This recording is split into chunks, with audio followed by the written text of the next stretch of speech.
အားလုံးပဲမင်္ဂလာပါခင်ဗျာဝေးလင်းကားရဲ့အကြောင်းအနည်းငယ်ပြောပြပေးပါမယ်ဝေငါးတွေဟာပင်လယ်ရေအောက်မှာနေနို့တိုက်တတ်တော်တွေဖြစ်ပါတယ်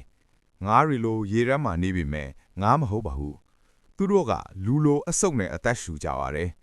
ဒါကြောင့်မကြာခဏဆိုသလိုရေပေါ်တက်ပြီးအသက်ရှူတတ်ကြပါတယ်အကြမ်းမြင်အားဖြင့်နှမျိုးရှိပါတယ်တစ်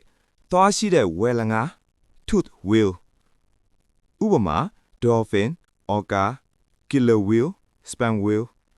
ဒီမျိုးစားတွေကငါပဇွန်စားတဲ့အစားအစာတွေကိုစားပါတယ်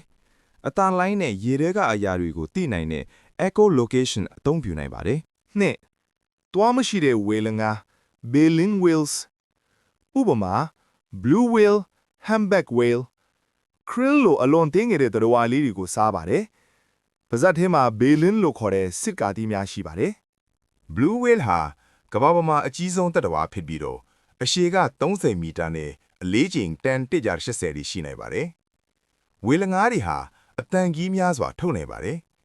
အထူးသဖြင့် humpback whale ရဲ့အတန်ကတချင်းတန်လို့တာယာပြီးတော့အဲ့ဒီအတန်တွေကိုဆက်သွေးရေးမိတ်ဖက်ရှာဖွေရေးအတွက်အသုံးပြုပါတယ်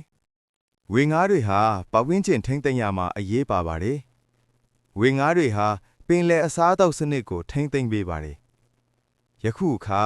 လူတွေရဲ့စီးကမ်းမဲ့အလွန်မင်းဖမ်းယူခြင်းပင်လယ်ညဉ့်ညမ်းမှုညှိသဘောကြီးတွေတိုက်မိမှုကြောင့်အများအပြားဆုံးရှုံးနေရပါတယ်ဒါကြောင့်မို့မျိုးတုံးမှုမဖြစ်စေရန်ဝိုင်းဝန်းထိမ့်သိမ်းကြပါ